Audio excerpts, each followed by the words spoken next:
Hey guys, it's Dave, Military to Millionaire. So I've always wanted to make sure that this channel remains very unbiased. So I'm not just going to be the guy who shows all the awesome things. I'm definitely going to tell you about all the not so awesome things. So today I want to cover my 5 biggest mistakes that I made in my first year of real estate investing, what I've done to fix them, and what I would recommend that you do to fix them. Stay tuned if you want to make sure you don't make these 5 mistakes. The first mistake that I made was not writing more offers. If you get you a real estate agent who understands writing offers, so for me in the Midwest, we are able to call and make a verbal offer and say, are you even close to accepting this? And then if they're like, maybe, I'll bring it up, then okay, we write the offer. But a lot of times they'll just say no, and then we're like, all right, cool, we move on. And so my agent and I will write a lot of offers. At the beginning, I didn't do this because, we all look for that perfect investment and we want these great analysis. But the reality is if you look at something that's an okay property at the asking price and you offer less to make it a great property, there are times that people are going to take the offer. A word of advice that I was once given is that if more than 1 out of your 10 offers get accepted, you're doing something wrong. You are offering too much money. And maybe 1 or 2, there's times. But the reality is that if you write 10 offers and all 10 get accepted, then you probably offered full price. You probably overpaid for the property. So write more offers and don't make them what the seller wants. Make them what you want, and then let the seller decide if they're willing to take it or not, or renegotiate.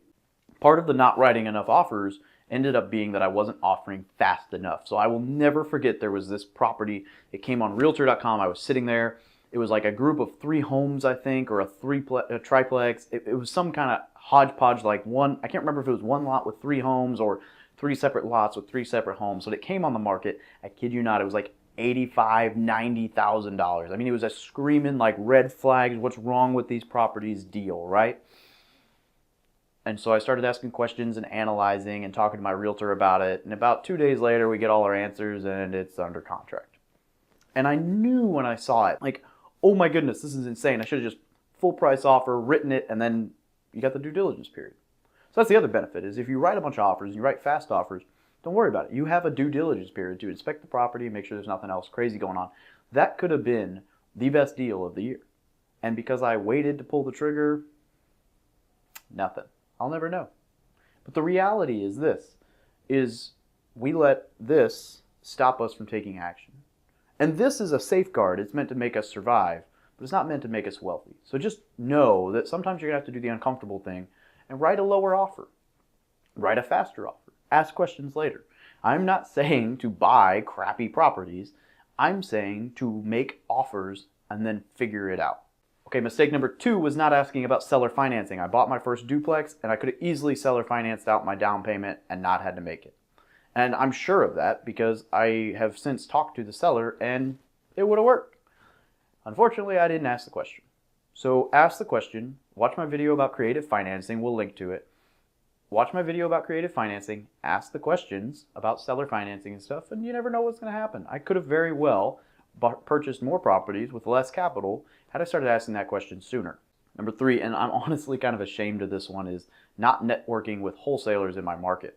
So I'm currently stationed in Hawaii, and in the last year, I did a very, very, very good job of networking with wholesalers and fix and flip guys and investors. I mean, I've got enough of a network out here that if I found a property that was ready to do a fix and flip with, I could make like 5 phone calls and probably have found someone to fix it, flip it, invest in it financially, and run the whole gauntlet. And I could either take a bird dog fee, like a, hey, thanks for finding this for us under the table thing, or I could be a partner on the deal. It wasn't until I got a letter in the mail like 6 months ago that I realized, like, I've never looked for wholesalers in the market I invest for buy and hold. Holy smokes. And all of a sudden, so I Google, we buy houses Springfield, we buy this Missouri, blah, blah, blah, blah.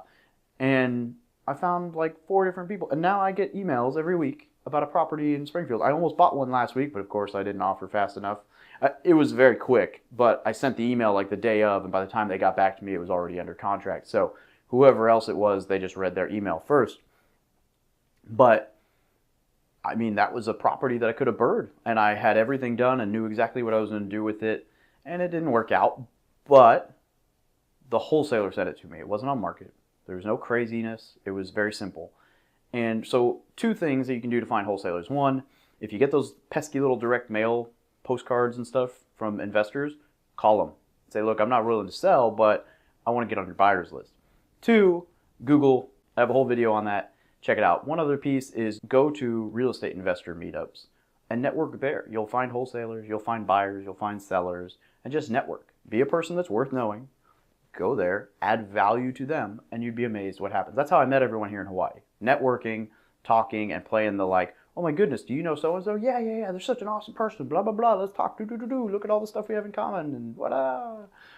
Be a person that's worth knowing and bring value. So the first flip that I've ever been a partner of, I brought the deal to the table and said, hey, I think this is a good deal, do you want it? And then we were partnered on it.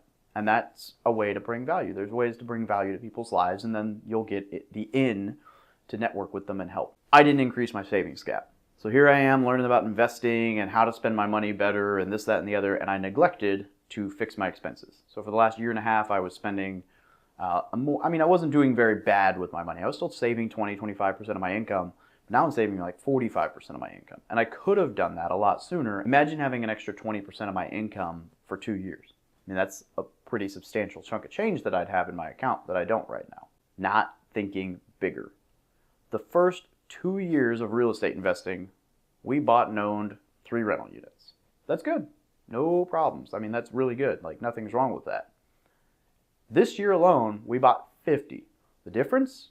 Setting goals, thinking bigger. We read the 10X rule by Grant Cardone right as we were setting our goals last year, and I wrote down, like, let's buy another 3 properties. I was like, well, let's add a 0 to that, 10X, 30. And lo and behold, we bought 50. So holy crap, it's been a wild ride.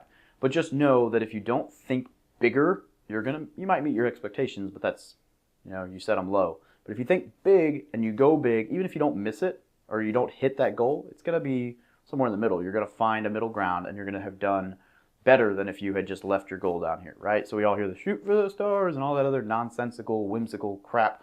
But the reality is that thinking bigger and setting those goals and then going for it will set you up for success. So as I always tell you guys, learn, network, take action, make it happen, subscribe. Look at the little subliminal messaging back here. Click, click, click the like button. Pay attention. We got some more content coming out your way. We're going to even ramp up how much content we're producing, and we're going to hook you guys up with everything I know and hope to make you just as successful as the people that I want to be like, because I'm not there yet.